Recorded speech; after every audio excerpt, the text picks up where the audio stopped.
उकूमत और शराबत आ गई, नफरत और अदावत की जगह मोहब्बत और सदाकत आ गई, जहालत और गुमराही की जगह तौहीद और तक़वा की ऐसी नज़ीर पेश की कि मुअर्रिखीन उसको लिखने और बयान करने से काफ़ी है। अल्हम्दुलिल्लाह अल्हम्दुलिल्लाह वकफ़ा व सलामुन अला इबादिहिल्लज़ीना इस्तफ़ा, अम्मा बअद, अऊज़ु बिल्लाहि मिनश शैतानिर रजीम, बिस्मिल्लाहिर रहमानिर रहीम, इन्ना नहनु नज़्ज़लना ज़िक्रा व इन्ना लहू लहाफ़िज़ून, सदक़ल्लाहुल अज़ीम।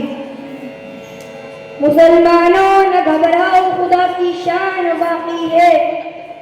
मुसलमानों न घबराओ, खुदा की शान बाकी है। अभी इस्लाम जिंदा है, अभी कुरान बाकी है। बरादरान इस्लाम और मोहतरम सामिईन किराम, मैं इस नूर मुतबर्रक महफिल में मुतबर्रक किताब कुरान करीम की अज़मत और फजीलत पर रोशनी डालने की जसारत कर रहा हूँ। मैं उस चश्मा रिश्तो हिदायत और मंबअ हिकमत और शरीअत का तज़किरा करने जा रहा हूँ, जिसकी हिफाजत की जिम्मेदारी खुद रब्बे कायनात ने ली है। इरशाद सुब्हानी है, इन्ना नहनु नज़्ज़लना ज़िक्रा व इन्ना लहू लहाफ़िज़ून। हमने ये कुरान को नाज़िल किया और हम ही इसकी हिफाजत करने वाले हैं। उम्मीद है कि आप हज़रात गौर समाअत फरमाएंगे। अल्लाह हमें अहकाम कुरानिया की मारिफत अता फरमाए। जब पहले मक्का ने कुरान करीम को कलामुल्लाह के खिताब से नहीं नवाजा और मुअजिज़ा होने का इनकार कर दिया, इस किताब का इनकार किया, इसके बारे में इरशाद रब्बानी है, ला रैब फीही, इसमें कोई शक नहीं। तो रब्बे कायनात ने तमाम फुसहाए अरब और बुलगाए अरब को तहद्दी और चैलेंज किया कि तुम एक दो नहीं बल्कि बहुत सारे मिलकर भी इस कुरान जैसी एक छोटी सी आयत भी नहीं ला सकते। अगर तुम अपने कौल के सादिक हो तो ला कर दिखाओ।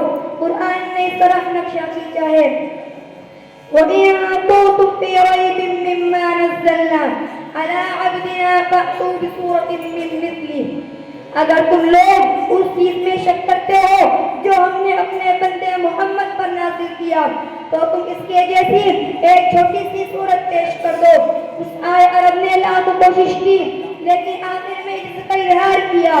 जब इमरुल कैस, जो अरबी का बहुत बड़ा शायर था, जब उसने इन्ना अअतैनाकल कौसर की सूरत बाबे काबा पर देखी तो पुकार उठा, खुदा की कसम यह कलाम किसी बशर का कलाम नहीं।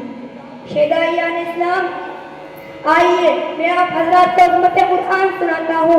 जब किसी आदमी के बारे में अंदाजा लगाना चाहे ये आसी है या नेक वक्त, ये सादिक है या काज़िब, तो उसके मुतालिक किस पर नजर डाले। अगर वो सही है तो वो शख्स भी सही, अगर उसके मुतालिक बद है तो वो शख्स भी बद।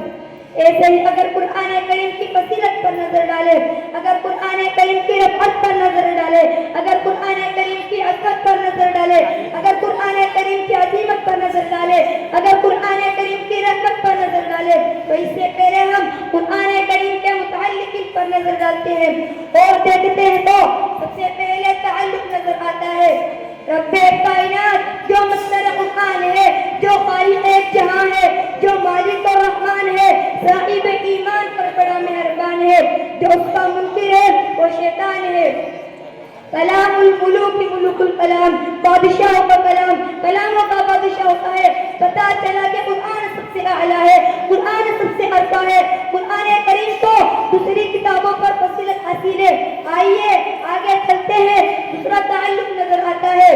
लौहे महफूज जो एक तख्ती है, जो अर्श के ऊपर है, गौर करें, जो अर्श के ऊपर हो, जिसकी रफ़अत में किसी को क्या शक हो सकता है, जिसकी फजीलत में किसी को क्या शक हो सकता है, जिसकी अज़मत में किसी को क्या शक हो सकता है, जिसकी उलूहियत में किसी को क्या शक हो सकता है। आला व अर्फा शे के लिए आला व अर्फा मकाम तजवीज़ किया गया वो लौहे महफूज है। आइए और मुताल्लिक़िन पर नजर डालते हैं तो कुरान का तीसरा ताल्लुक नजर आता है लैलतुल क़द्र, इसलिए कि लौहे महफूज से कुरान करीम को आसमान दुनिया में इसी रात में लाया गया। यहाँ पर न जिब्राइल वास्ता है, यहाँ पर न मीकाईल वास्ता है, यहाँ पर न इज़राईल वास्ता واسطہ ہے, یہاں پر نہ اسرافیل واسطہ ہے. ایسی رات کا انتخاب کیا اس کے بارے میں خود قرآن کہتا ہے لیلۃ القدر خیر من الف شہر, یہ رات 1000 مہینوں سے بہتر ہے. لہذا معلوم ہوا کہ قرآن کریم کو زمانے کے اعتبار سے بھی فضیلت حاصل ہے. یہ رات رمضان کے مہینے میں آتی ہے, مہینہ بھی مبارک, رات بھی مبارک. عزیزان ملت اور آگے چلے, قرآن کریم کا چوتھا تعلق ہے حضرت جبرائیل جو سید الملائکہ ہے, جس کو تمام فرشتوں پر توفیق حاصل ہے. اس کے بارے میں قرآن نے رسول کریم کا خطاب دیا, قوت والا, عرش کے پاس رجب پانے والا قرار دیا. اس کے بارے میں قرآن نے کہا ذی قوت عند ذی العرش مکین, سب کا معنی ہوا وہاں کا معتبر ہوا.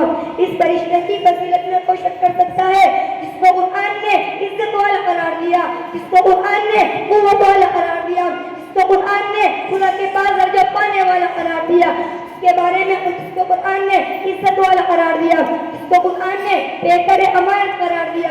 قرآن کا تعلق بھی عظیم و عرفہ ہے, اس سے قرآن کریم کی عظمت و فضیلت اور رفعت روزے روشن کی طرح آیا ہے.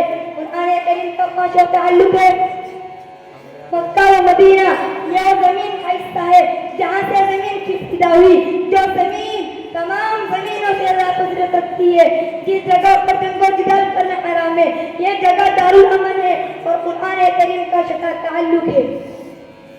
قلب ماہ رسالت صلی اللہ علیہ وسلم, وہ قلب اس کو آگے زمزم سے 4 مرتبہ دھویا گیا. زمزم جس کو 55 میں دھویا گیا, زمزم جس کو 30 سال کی عمر میں دھویا گیا, زمزم جس کو غار حرا میں دھویا گیا, زمزم جس کو معراج کے وقت دھویا گیا. سبحان اللہ, سبحان اللہ. قرآن کا ایک تعلق بعظمت و باعزت ہے. اس سے قرآن کی عظمت, فوقیت, عزت, فضیلت اظہار من الشمس ہوتی ہے. قرآن کریم کا ایک تعلق امت محمدیہ سے ہے, جس کو امت خیر کہا گیا. قرآن کریم کا کوئی ایسا تعلق نہیں جس میں تھوڑی سی بھی ضرورت ہو.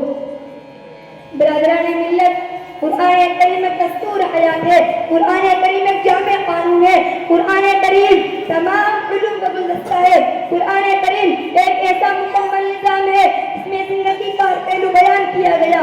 قرآن کریم ایک ایسا کیمیائی نسخہ ہے جس سے دنیا و آخرت کی عظمت و شوکت حاصل کی جا سکتی ہے. لیکن افسوس کے ساتھ کہنا پڑتا ہے کہ آج مسلمان قرآن کی عظمت سے ناواقف, قرآن کی برکت سے ناواقف, قرآن کی رفعت سے ناواقف, قرآن کی فضیلت سے ناواقف, قرآن کی اہمیت سے ناواقف.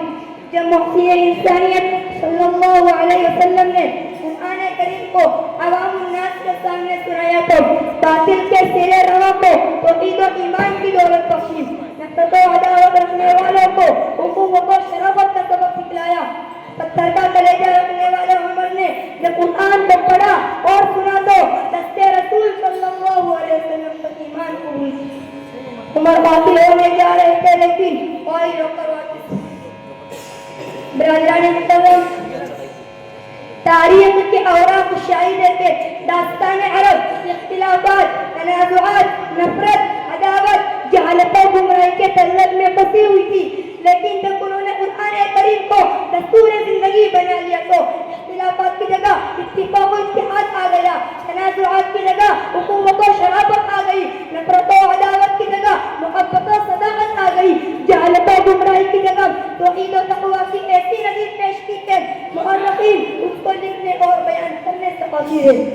برادران عزیز, اگر ہم موجودہ حالات جو جہالت و گمراہی اور ذلت و زوال سے پورے اس کو تبدیل کرنا چاہتے ہیں, قرآن کو رہبر بنائے, قرآن کو مطلوب بنائے, فرمان رسول کو دستور حیات بنائے, تعلیمات اسلامیہ پر عمل پیرا ہو, قوانین قرآنیہ کو اپنا عادی بنائے. اللہ تعالیٰ آیات قرآنیہ اور تعلیمات اسلامیہ پر عمل کرنے کی توفیق دے. ایک شعر کے ساتھ مجلس کو ختم کرتا ہوں. مسلمانوں اٹھو, قرآن کی عظمت کو چمکاؤ, مسلمانوں اٹھو, قرآن کی عظمت کو چمکاؤ, جہاں بے اما کو عافیت کے راز سمجھاؤ. زمانہ آج بھی قرآن ہی سے پیر پائے گا, زمانہ آج بھی قرآن ہی سے پیر پائے گا, مٹے گی ظلمت شب اور صورت